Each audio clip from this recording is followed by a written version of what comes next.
Good morning, everyone. Donna Miller here, C3 Workplace. Let me bring my partners in crime to stage at the moment. Katie Whitcamp, join us on the Zoom. Rachel Durkin, join us on the Zoom. And we have Dave Mattson in our Zoom green room awaiting his arrival to stage. So Katie, why don't you go ahead and kick us off? Thank you so much. And good morning, everybody. We at NJBIA are thrilled to have helped in the creation of this amazing group led by these amazing women. For those of you who are new to NJBIA, we are the largest statewide business association in the country, representing approximately 1 million jobs in the state of New Jersey. If you're interested in more info on us, I'll drop the website in the chat along with my contact info.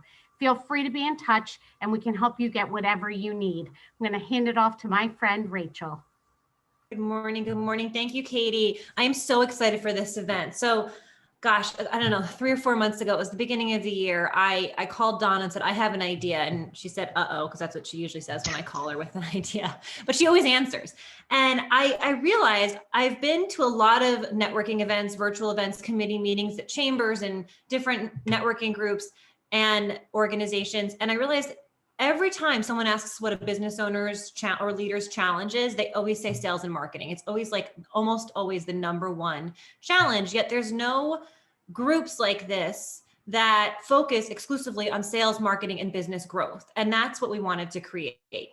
So that is what this new roundtable is. We're going to have monthly meetings of amazing speakers we've got lined up that are going to discuss opportunities for business growth.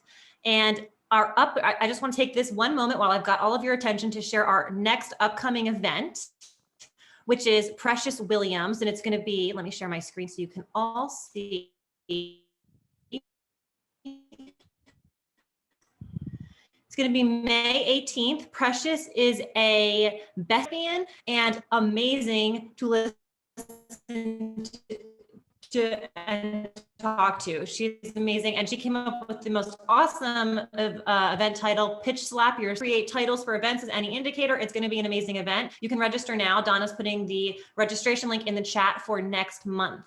I also want to take this opportunity to introduce our sponsors, or our sponsor for today, which is Sandler Training, run by Cal Thomas in Morris County. I am a Sandler trainee. I took Sandler years ago, Donna as well. And I have to say, after I took Sandler, my closing rate went from 40% to 70% in 2 months. I drink the Kool-Aid. I'm in the cult. I believe in Sandler. Dave's going to talk about it today. But Cal is an amazing trainer. He also does a sales mastery class, the management program, which has been great for me as I've grown my sales team because I became a good salesperson, but I had no idea how to manage salespeople, which became challenging. So he has a great class for that as well. And he's got over 25 years experience teaching and training different business owners and sales leaders in the industry. So thank you, Cal Thomas from Sandler Training, for being our sponsor today. And we will put your information in the chat as well. I am Rachel Durkin. My company is Paradigm Marketing and Design. We are a web branding and marketing agency focusing on clients that are in the nonprofit sector and who have complex sales, which means they cannot sell a widget online. They work with people. In order for them to close a deal, they have to have a conversation because it is complex. So with that, I will pass it off to Donna to introduce our speaker. Oh, thank you. Well, first of all, Cal, I see you saying hello in the chat window. I want to encourage you to put all your information in there. I want to encourage all of you to use the chat window to introduce yourself. This is how we network today, so make the most of your time. Also, just from a housekeeping perspective, we're recording this. We will have Q&A at the end of our conversation and interview with Dave, but Rachel will monitor the chat window as I do the interview. So as you think of questions, go ahead and drop them in there. It's really our mission here to equip you to walk away and produce better results today. I do not believe that information is power. I believe that applied information is power. So I want to encourage you to take one thing today, put it into practice, and then that will begin a transformation for you. And for those of you who don't know me, I am Donna Miller. I am Chief Visionary Officer, just gave myself that new title, of C3 Workplace, where we help We have helped thousands of companies to start and grow over the last couple of decades. We do that by providing on-demand office space out of 2 locations, all kinds of back office administrative support around CRM and project management and the administrivia that keeps you away from driving revenue. We also have a full bookkeeping department because I wholeheartedly believe financial literacy and KPIs are a superpower. But that all kind of is a part-time gig for me. And these days, I spend all my time as a business growth consultant. I work with business owners who want to get better results, helping them to, and we'll talk a little bit about this today, Dave, avoid the shiny object. We all have so much out there that we can do that I find one of the most difficult things for a lot of sales leaders and business owners is focus. Focus on the right things that will bring you the right results that will get you to where it is you're trying to go. So with that, let me introduce our amazing kickoff guest. So Rachel already told you we've all drank the Kool-Aid. I just want to say real quickly, within my first 6 weeks of being in Sandler, because I dummied up, I closed a sale for twice the price that I would have ever closed it for. It was so easy. I couldn't believe it happened. It paid for the entire training in that one sale. Just saying, Awesome. return on investment. So Dave Mattson is a best-selling author, sales and management thought leader, keynote speaker, and leader for sales training seminars around the world. As CEO and president of Sandler Training, Dave oversees the corporate direction and strategy for the company's global operations, including sales, marketing, consulting alliances, and support. His key areas of focus are leadership, strategy, and client satisfaction. Dave Mattson, welcome to the stage. Thank you, Donna. Thank you, Rachel. Thanks for all the warm words about Sandler. So thank you. And you're right, Cal in our organization is a rock star. So out of 400 trainers, I think last year we trained 31,000 people. Cal is always at the top. So you're all in great hands. So thanks for having me. Go, Cal. It's an amazing program. So, you know, I mentioned before, you know, we did a little conversation and we kind of formed out what we're going to talk about today. And then I was doing some research, as I mentioned this morning, on the Sandler app. I was reacquainting myself with the rules and the blind spots. And I mentioned before about the shiny object. And I wanted to kind of start there because I think there is this overall concept societally that bigger is better. I don't personally subscribe to that. I believe in going deep versus wide. So what I really want to start with is you brought up this concept of why landing and expanding existing clients is more important than ever. Talk to us a little bit about that concept. I just think it's so relevant today. Well, landing and expanding is probably one of the major frustrations of chief revenue officers and business owners, because we spend all of our time trying to acquire an account, which is expensive. And of course, you know, in sales, you know, we lose more than we win. And once we get there, then we're so focused on making sure that we, you know, execute and meet and exceed expectations that we watch all these opportunities go by. And in my mind, those opportunities are going to be serviced by a competitor or by you. And so if I can do anything to minimize the opportunity for my competitors to get into an account, that's what I'll do. Now, you know, I think there's a couple things that we could do to make sure that we're landing and expanding in a proper way. So Don, do you mind if I give a couple bullets? Go right ahead. That's what you're here for. Well, I mean, I think the first thing is obvious, right? We want to do a great job. We want to do a great job. So from that perspective, that's easy, right? We want to make sure that we earn the right to continue the relationship and earn the right to expand. So if you think about that, what do we have to do in order to set the stage? Well, one is that we want to tie what we sold, tie our product or service to an outcome, to an impact. I think what happens is we're so excited that we're going to go get this software, you know, embedded, or we're going to go do this with our service, that we miss the mark on why did they buy that? Not what did they buy, but why did they buy that? And if we want to expand, you've got to build trust. You got to make sure that you understand the organization, that you've created impact for them. The only way to do that is to say, for instance, they're buying training. I get it, but really not buying training. What they're really trying to figure out is how to not negotiate away margin, or how to make sure that there's no turnover in their employees, right? That's what they're buying, not the fact that we have an 8-week course. Who cares about that? So I think we have to make that connection, and very few make that connection.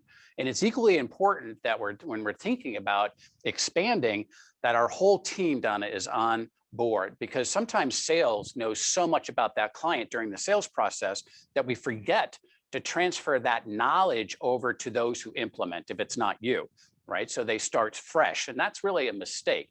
And we're going to talk a little bit about what to do with that in a second or two. So I think that's one. Let's talk about the second thing that I would do to say set the stage for us to expand, is to create or ask for that customer satisfaction criteria. And I can do that from a sales perspective, but I certainly want to do that if my sales group didn't, and I'm showing up in an account and I now have to service that.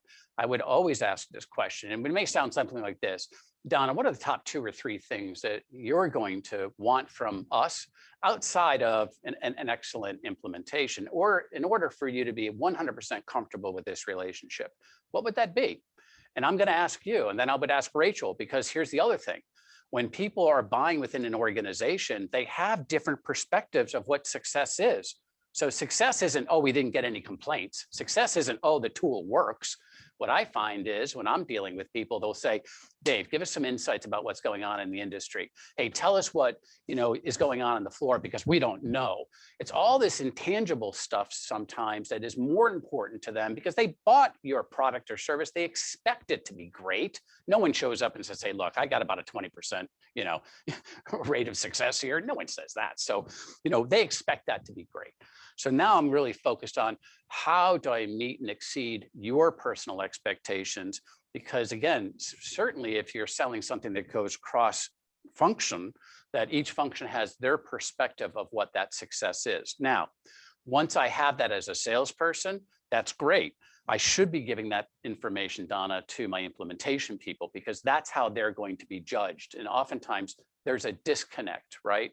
And that's important. That's why I think it's super important to have a handoff meeting between sales and service and the customer all on the same page, which very rarely happens, owners. So for those that run organizations and teams, that should be one of those things that you dictate, right?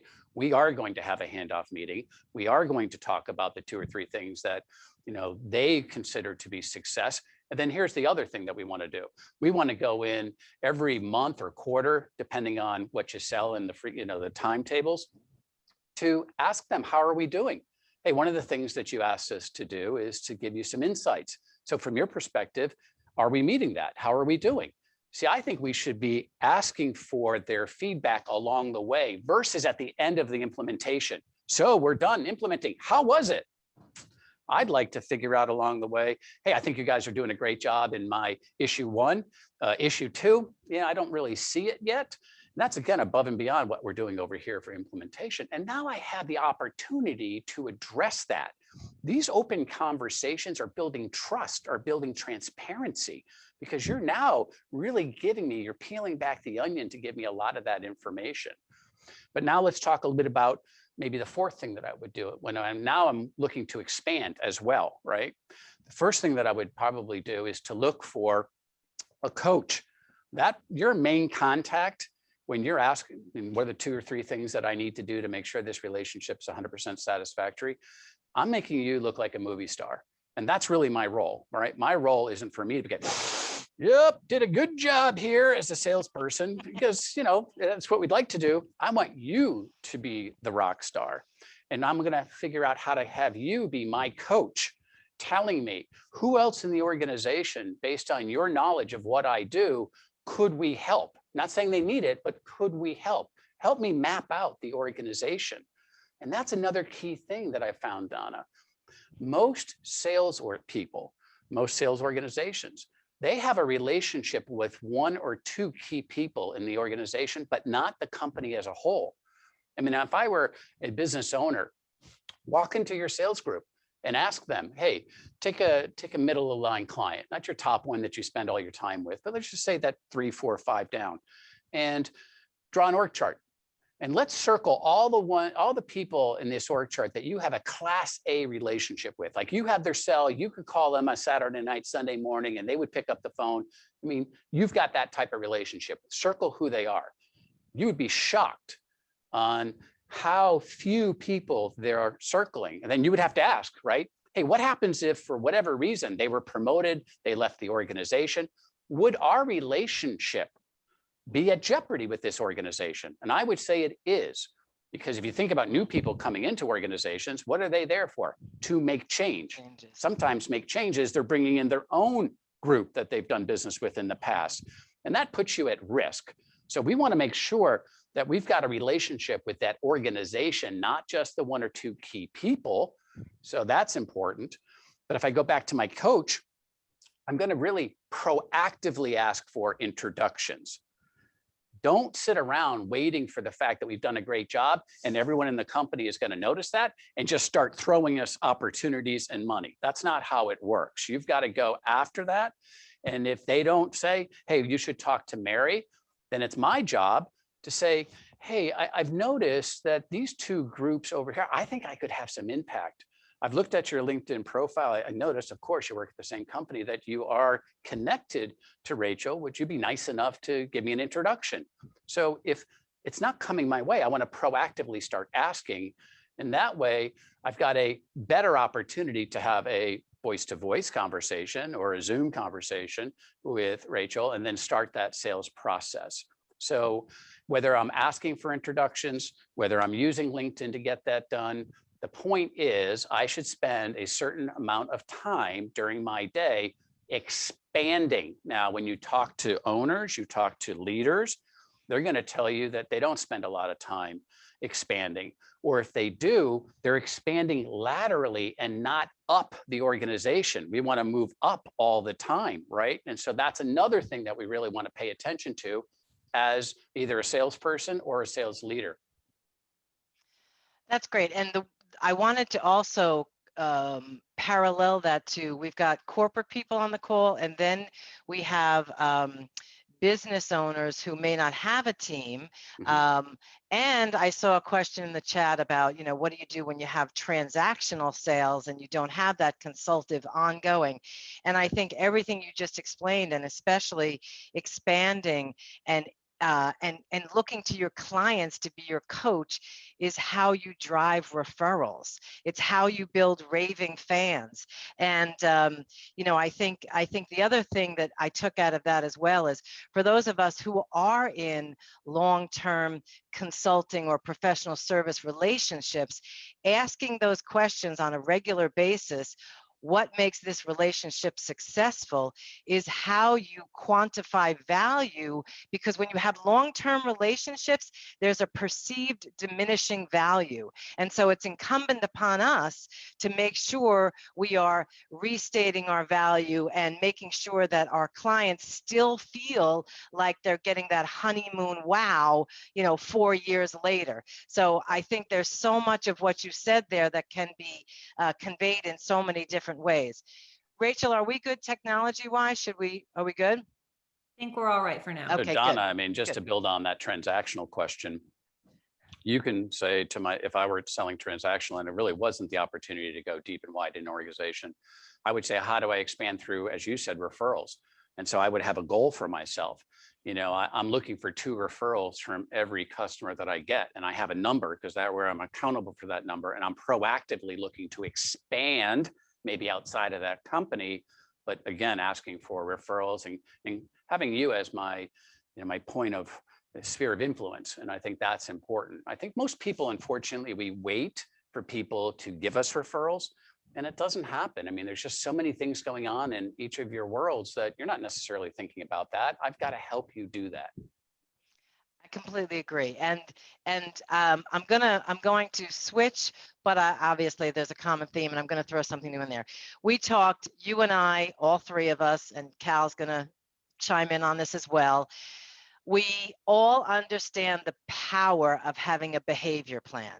I talk all the time about, you actually cannot sell. You can't sell. Your job is to accelerate the buying process. And we do that through behavior.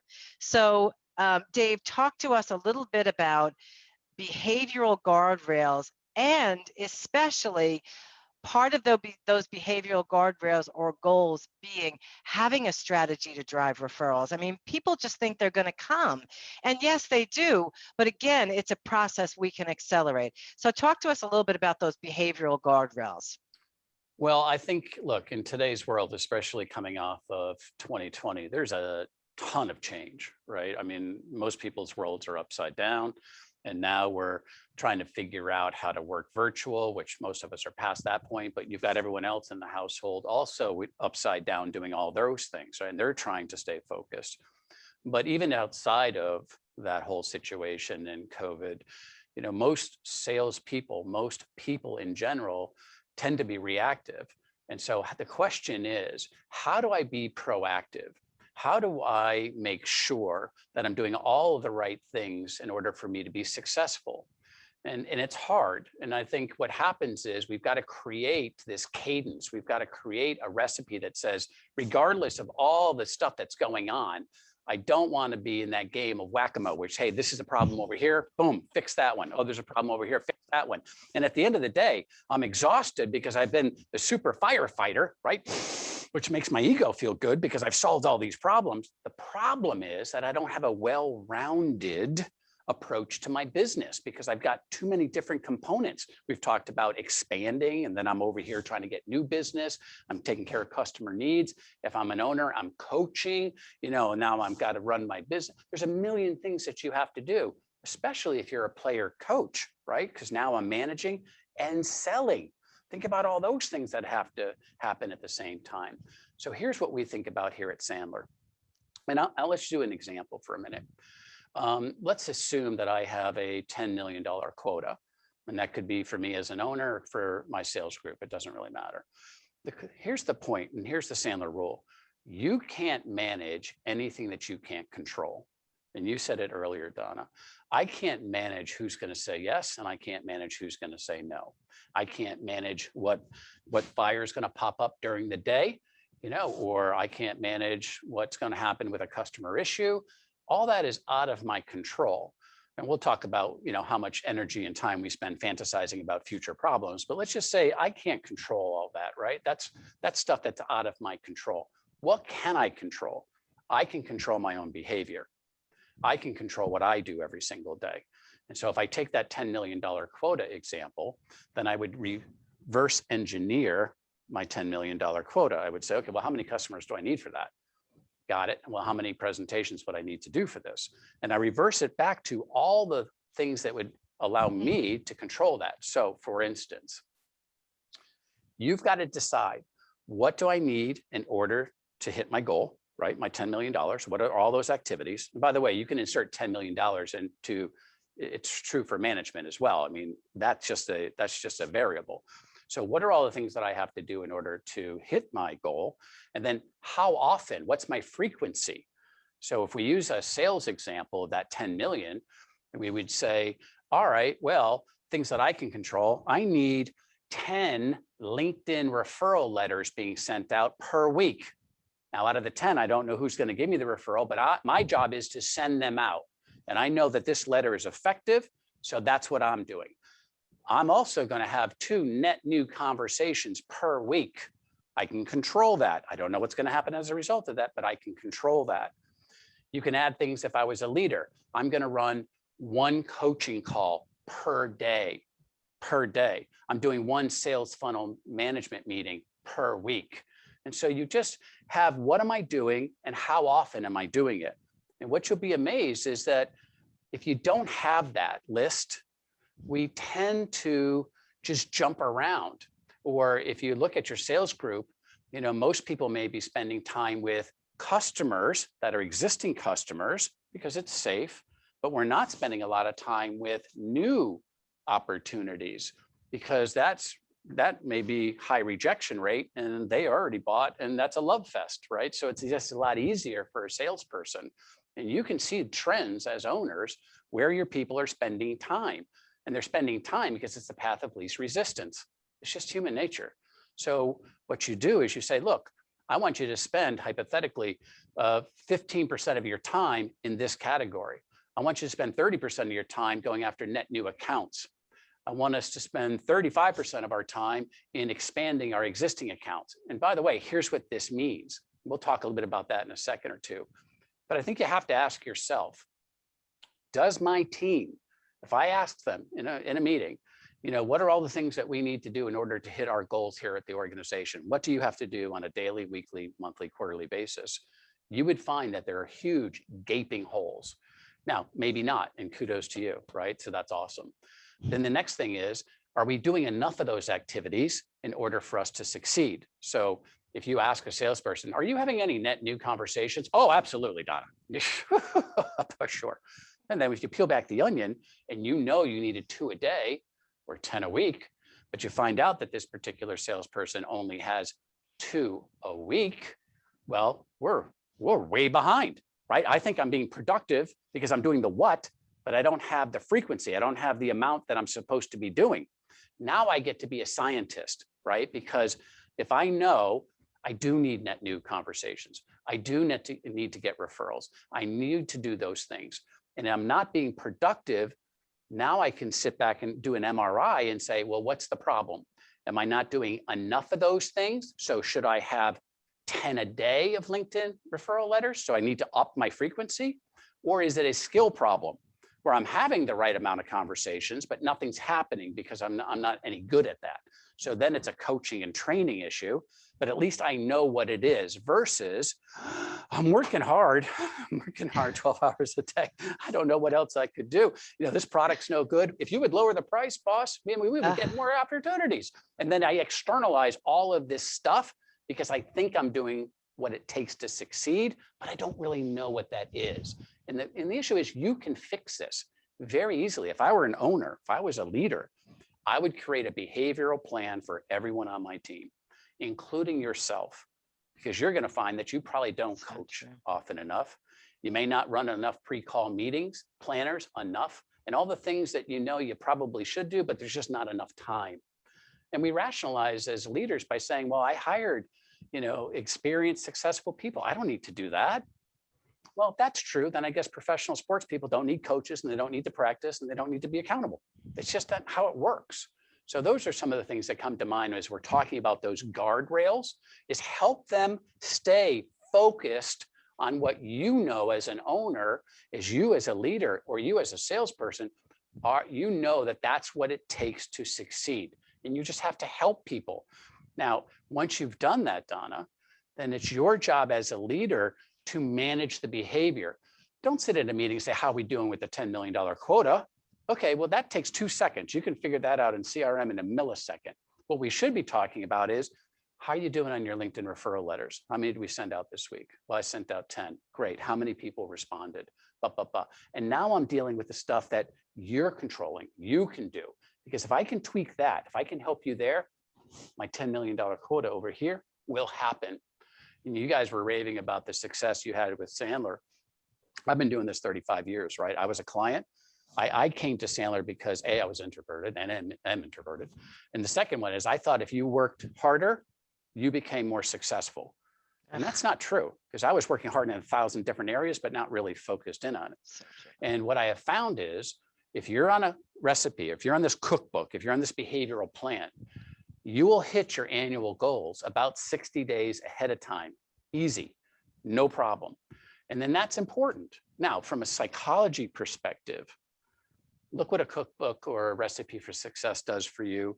That is an unintended consequence, but it's awesome. I think success resides between your ears. We're in a tough business, right? We lose, we're rejected more than we're saying yes to. And it's tough, right? Because you hear no a lot.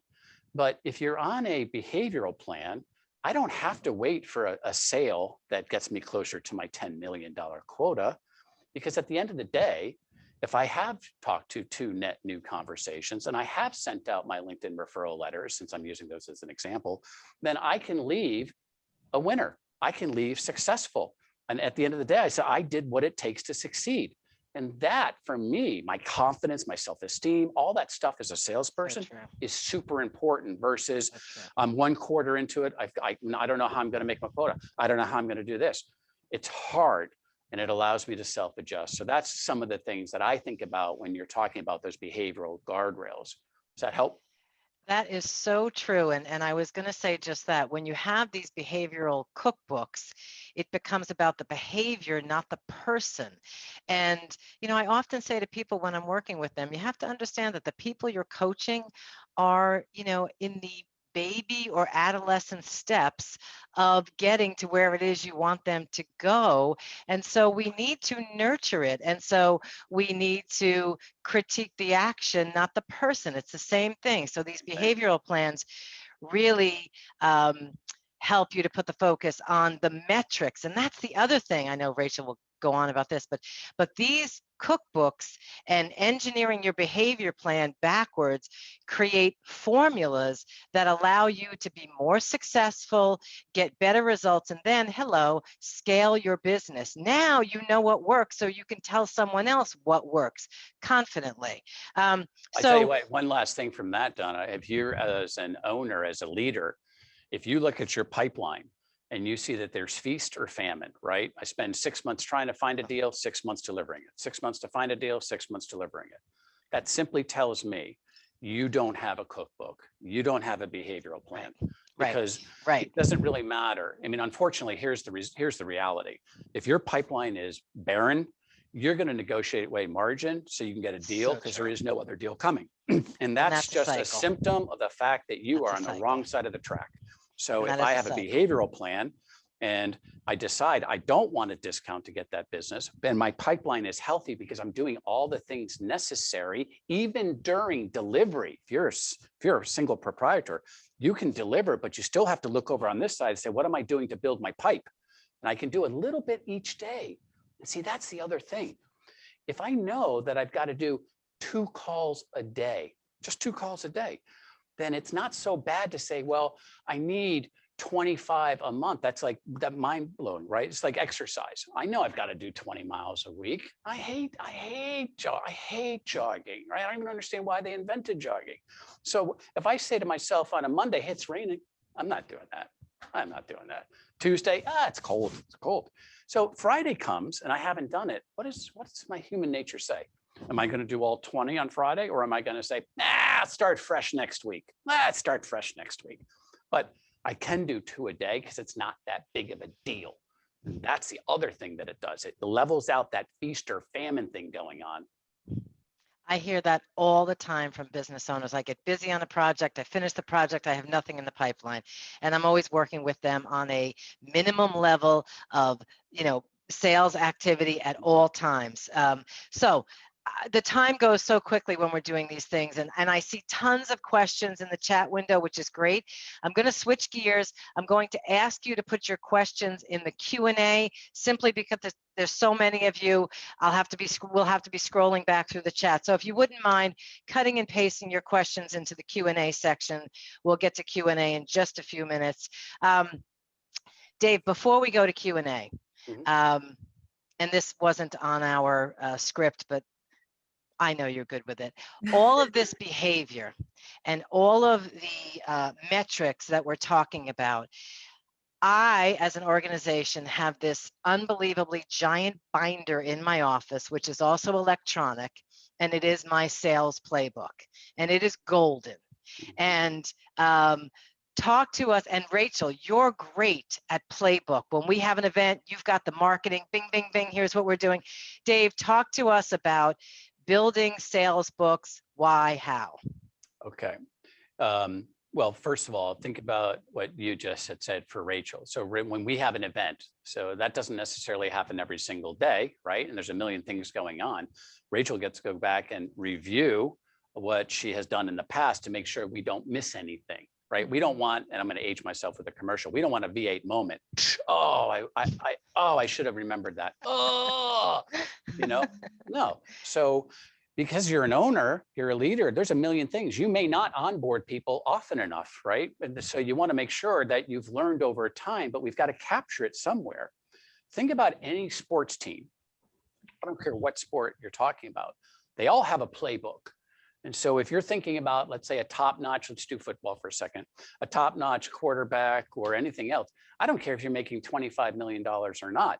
When they go to a new team, they're learning the play, right? That's how we operate here. This is success. And especially if you have other people in the company, other players on the team, they're all operating on the same playbook. This is an example of dysfunction where everybody gets in the huddle and says, okay, you're all paid a ton of money, right? On the count of three, do what you think is best. Break. It's insane. I mean, that doesn't work. But yet that's what we do in business. You all know what you're doing. Just get your jobs done. Tell me if you have a problem. I'm here, open door. Just let me know. So that doesn't work. I would like everybody to have the best of whatever we're talking about. So I know that Rachel's awesome, let's say, at prospecting.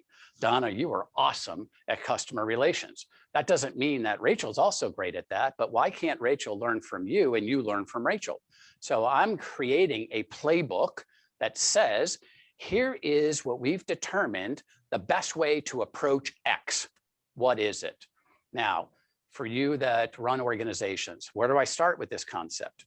Well, sit your team down and have a blank piece of paper and say, what are all the things that we should know or be able to do to be 100% successful at our job? What are they?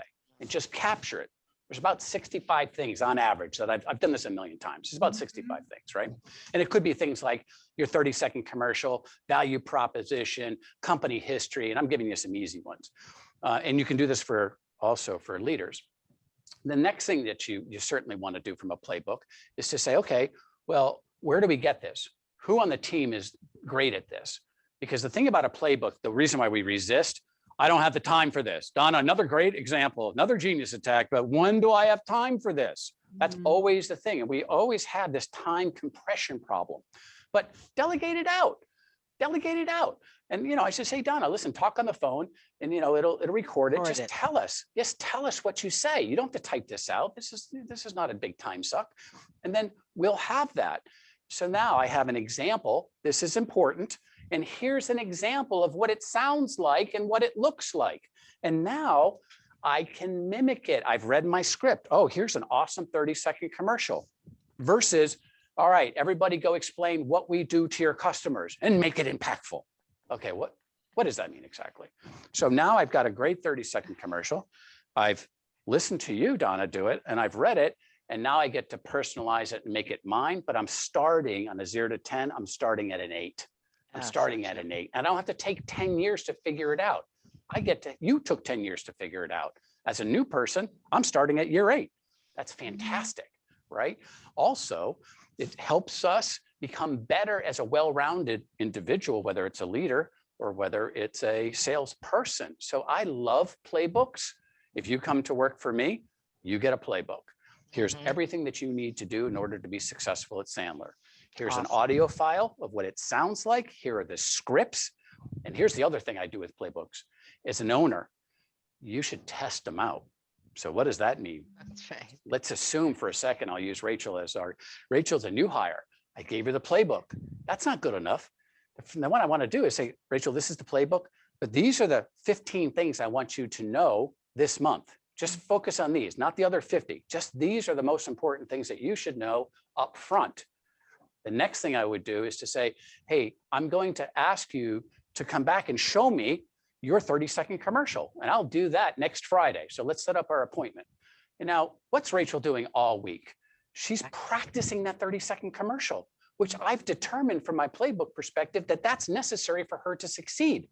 Awesome. Building her confidence, building her conviction, building my opportunity as a leader for her to be productive financially for my company quicker. And so I get on the line, say, Rachel, let's hear it. So all that's going on. That's fantastic stuff. Again, going back to sports, what are they practicing every day before game day? It's the playbook. And that's what you could use as a leader to train, to coach, and to hold people accountable to do and say the right things. Now, you also should do playbooks for new product launches. Let's have a playbook for new product launch, right? What am I supposed to be saying? What are my pain points? right? What's my 30-second commercial for this new thing? I think we get stuck. And, some people I hear always say, I've got 25 years experience. Well, that's great. But sometimes people don't have 25 years experience. Sometimes they have 1 year's experience 25 times. So how do we continually get better? We should be practicing. Very We should be good. practicing from something. And that's really what that playbook does. Huge fan of playbooks. Me too. Me too. And I don't know about you, but my playbook, especially with, I know we want to talk about virtual or the word pivot at all, but in the last 13 months, I threw so many playbooks out and started over with so many new playbooks, and you had to test them and see what was working. But I love what you just said about sit down everybody and get them to say what works for you. I'm actually have my sales meeting after this and we're doing it again. You've inspired me to. Yeah. And just before I flip to Q&A, the reason I brought up playbook is 2 reasons. A, it's great for all of the reasons you mentioned, but the bottom line is it will lead to more revenue. It will lead to more revenue year over year. But for those of us who have an exit strategy that includes selling their company, it builds tangible value into your company. When you have documented standard operating practices, especially around sales and marketing, your value goes way up. Okay, so I want to switch to Q&A, and I want to start with Casey Carpenter's question because we talked about it in our pre-interview. Dave, can you address selling by committee in a virtual world? For example, I make my first level sale and then they need to run it up the flagpole to other people. How do you influence other people when you're not in the room? And this is a challenge for all of us. It was before, it still is. Talk to us a little bit about that.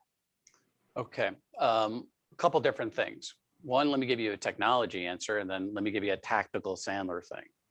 If you find yourself presenting to an influencer or not the sole decision maker, right? And by the way, everyone tells you that they're the decision maker throughout the process until it's time to make a decision. And then the super secret committee pops up, right? That you can't get to. So I get it. I love to use technology like Vidyard, right? So Vidyard is a simple video thing. You can talk in the video, send it off. It's very inexpensive. I think it's free, actually. You could use it. We do it all the time. I would do this to the committee that's not there. I would do a quick video. Hey, group, unfortunately, we didn't get an opportunity to meet. Here's what we've talked about. Here are the pain points. Here's our solution for that. And actually, just you should do it, because here's what I don't want. I don't want this person who is not invested in my outcome to go and try to sell it, right? Because that seems to be a bit of a high risk for me. So I'd like to use technology to talk to the other committee members. I do it all the time. The other thing that I like to figure out is I call it rehearsal. So I'm going to give you what I call this artificial decision-making capability. And so, Donna, if I knew that you were one of the committee members and, I wasn't going to get to find the other super secret committee, I would be doing things like this. Hey, Donna, I'm about to give you the presentation on the things that we've talked about. At the end, here's my request, and tell me if you can agree to it. I know this decision's not yours, and you have been very clear about that, and I appreciate that transparency. But if it were up to you only, and I know it's not, would you be nice enough to tell me that, yes, I would see myself moving forward with my solution? And by the way, if it's not a good fit, that's okay too. But give me your perception. If it were up to you, what do you see yourself doing? And that would help me. And so I'm going to ask that, which I don't think most of us aren't asking. If it were up to you only, what would be your answer, right? Because now I want you to say, yes, I would do it, because now I'm going to do my next move. Or I want you to say, honestly, I don't think so. I want you to take a position before you go to the committee, because that position that you're taking is the same position you're going to tell the committee, which is either wishy-washy, or it's going to be, yeah, I think Sandler's it, right? And here's why. And I would always say at the end, yeah, I think that's a good thing. Well, why do you feel that way, Donna? Now I'm actually having you verbalize all of the reasons why. But I do rehearsal. And I say to the following, Don, I appreciate you, giving me the thumbs up if it were up to you only. And thanks for the clarification on those 2 issues that I didn't explain well enough, my bad. Think about the CFO, because I know that they're on the committee. What types of questions do you think the CFO would be asking when you present this solution along with my competitors? Think about the person over here in engineering. What types of questions will they be asking? And now I'm going to go right through it. So Donna, when the CFO does ask you, did you talk about ROI and what is it? How are we answering that? And I'm going to give you the answers, which by the way, I'm going to go back and record on Vidyard as well, because even though I gave you the great answer, you're not going to remember it. So I'm going to give you that, right? Now, here's why. When you go back to the committee and they say, well, Donna, you've done a lot of due diligence. So who would you pick? Well, I'd pick Sandler. Okay, and now here all the questions come, right? Here comes the barrage of questions from those who had no participation in the committee whatsoever, and they start asking questions. Well, probably about the second or third, I don't know the answer to that. You're not going to defend Sandler. What you'll say is they're all good choices. I mean, I think any one of them would be okay, because you don't want to be in this, I don't know the answer. And by the way, I think the committee thinks I should know the answer. So you're not going to put yourself at risk. But if I rehearse with you, you're more apt to say, yeah, we've talked about that. Here's how we're determining ROI. Boom, boom, boom, boom. Hey, well, how are you doing implementation to the non-sales group over here for our engineers? Here's how we're going to do that. Boom, boom, boom, boom. If you're confident as the representative of the committee, therefore the confidence is now to the committee. They've accepted it as well. But if you're wishy-washy, you're not really sure, you're not going to put your job on the line, right? Listen, I was just a committee member. So I need you to, hey, where are you? I need to rehearse, and I want to use that technology that we talked about as well. That's, to me, important. Now, of course, the obvious statement is in the sales process, I mean, you've dug this foxhole, right? In the sales process, we should have gotten to the committee, right? We should have figured that out early on, but we all find ourselves in this situation. So when you're there, try some of those quick techniques and you'll find that you're going to be a lot better off moving forward. So true. So Thank you, David. Just one thing before you go. The other thing I want all of you to realize is the Sandler selling method. One of the inherent values of everything Dave is saying is that you're demonstrating how you do business as you prospect, building credibility, trust. It is so powerful. Sorry, had to jump in. Rachel, go ahead. So there's a ton of questions for you, Dave. We're not going to have time to get to all of them. No, I wish we could, but there's one about head trash that I think is really good. So it says success does reside between your ears, and dry spells are part of the nature of the sales beast. What strategies do you use to overcome the spat of no? The spat, you mean the negativity of no? Or Like, just yeah, so maybe you get a couple no's all at once and you become that desperate person we talked about earlier. No, but here's the thing. If you have a cookbook and I know I've got to make 10, I'm not saying how many people have to say yes or no to 10. If I have to do 10 and I've got 6 no's, great. I've only got 4 left on my behavioral plan. The way you get depressed on the no's is because you don't have a cookbook. You don't have that recipe, that behavioral plan. You're just looking for a yes or a no. Failure, success. No, break that paradigm. I'm going to do the following behaviors. I don't care who says or yes or no. And therefore my win is, did I do my behaviors? That's where I'm keeping score. Not a yes, not a no. And to me, that's important. The other thing that you have to realize is a no is to your product or service, and a no is to right now. It's not to you, right? As a salesperson or as a leader, you should have this spacesuit on. This has nothing to do with me, right? I still go home and I'm a great father, or I can still be a great X, Y, and Z. I just got a no on this particular call. Here's when people get messed up. We call it identity and role, right? When people confuse the two, and I've heard 5 no's at a time. Dave, how's it going? Oh, it's a tough day, tough day, tough day. Well, okay, that's because I took rejection personally. And you know this, whether it's tennis or golf, I can talk myself into a great hole or a great bad. But the minute I say, don't hit the water, don't hit the water, don't hit the water, don't hit the water, don't hit the water, I'm hitting the water. I can tell you I'm hitting the water. And it happens every single time. So, that's what happens. So I think if you just change that and understand rejections on the role, not the person, and create a behavioral plan, you're not counting yeses and nos. To me, I celebrate a no because I don't really care. It's just one of those behavioral activities and it doesn't mess me up. That's awesome. So I'm going to ask one more question because we're running out of time, but so I got 2 different questions about LinkedIn. One was hopefully quick, is what is a LinkedIn letter? And then the follow-up to that is, do you really believe that LinkedIn is a great way to get new referrals and leads? And I have an opinion on that, but I'll let you answer. I think LinkedIn by itself is getting tired, right? I mean, Mhm. we train them, they're clients of ours, I love them. But I think you can use it. And here's a LinkedIn letter. So Rachel, let's assume that you and I know each other, right? And I've noticed from your connections that you're connected to Donna. And I know from Donna's profile that that could be someone in my persona that I want to go call on, right? So I would do this. My LinkedIn letter is this. Hey, Rachel, I noticed that you're connected to Donna. Knowing what I do and the success that we've had together, do you feel comfortable introducing me to Donna? And if so, I've included an introductory letter so I don't waste a lot of your time, and let me know. And it's just more to that. And by the way, we're happy to give it to you, right? Because it works all the time. Here's what it does. If I asked you, Rachel, who besides yourself do you think would use Sandler? Oh, Dave, I'm a big fan. I don't know right now. But see, I've picked Donna. So I selected Donna's name. And then I know, but sometimes you don't know who your connections are. So I'll simply say, how well do you know Donna? And do you feel comfortable enough introducing me based on the things that we've done? And I've also made it so simple for you because I've attached a sample letter, which we're happy to give you.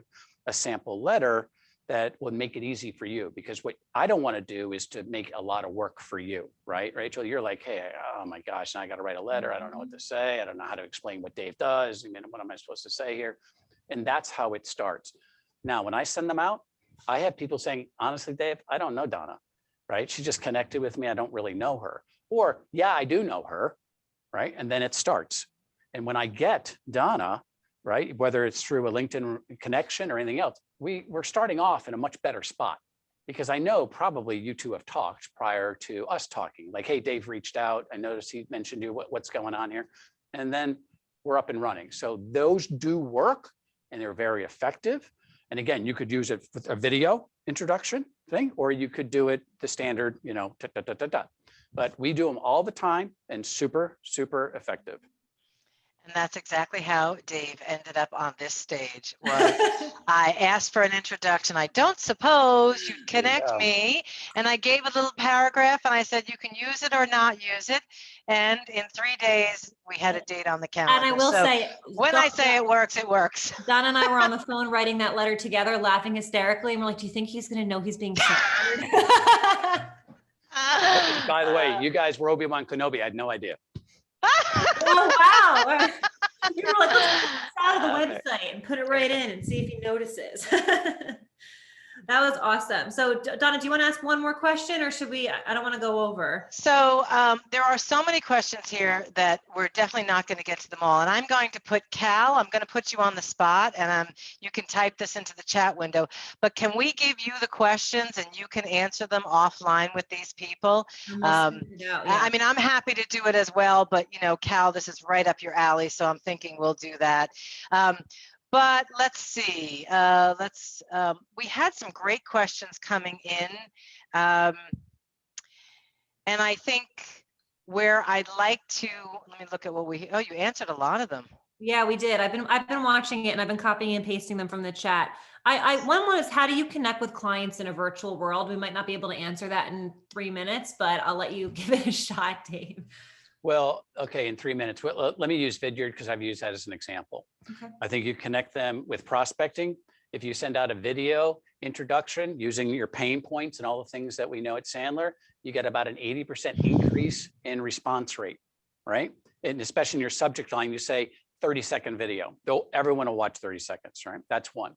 The other thing is I use that particular piece of technology after a sales call, because I'm going to summarize what we've talked about on the call. Rachel, it was great to talk to you, blah, blah, blah, blah. Here it is. I'm going to use it to send it to, Donna, if she wasn't on our call for whatever reason. So I'm going to use it to bring her up. I use it to explain my responses in RFP. I'm doing all of those things.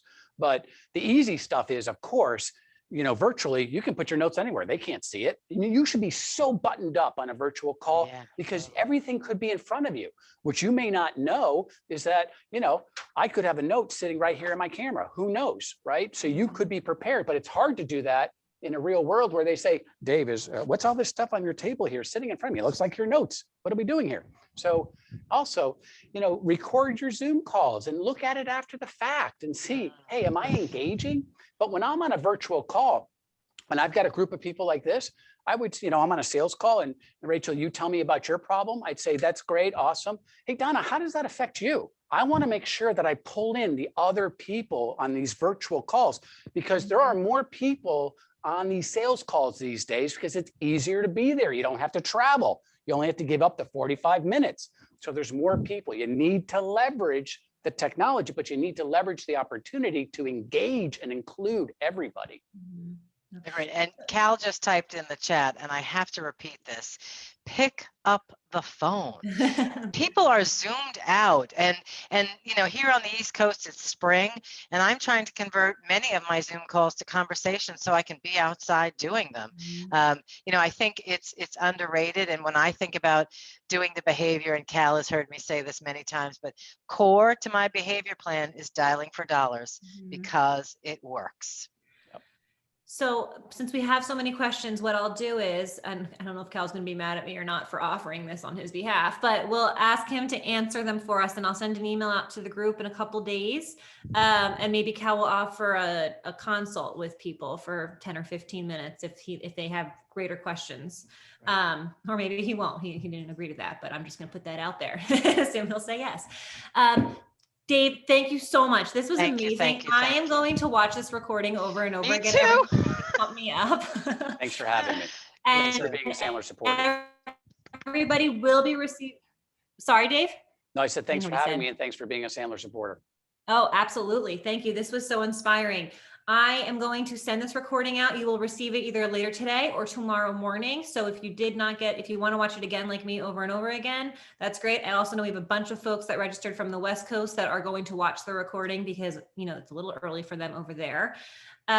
Please be sure to attend or register for our next event with Precious Williams. Donna is putting that in the chat again.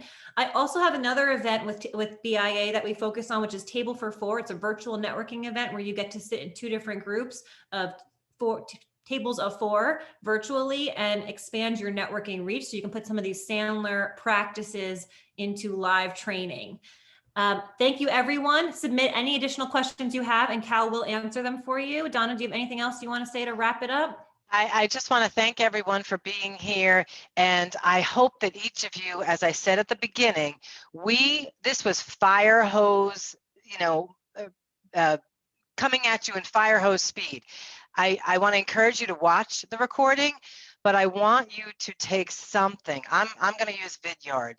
Love that idea. I think it's really up-leveling my game. And even though I'm an introvert, I've learned to compensate for that on video, which is something we can all thank COVID for. We all got better on video. So I just want to encourage each of you to take one action item, put it into place, and really begin to transform the results you're getting from your sales and marketing. Dave, so grateful that you could join us for our kickoff meeting. Thank you very much. My pleasure. Thanks for sending me the LinkedIn letter. Had no idea. Thank you. All right. Thank you, everyone. Have a great day. You'll hear from us again, and sign up for next month's event. It will be just as fantastic.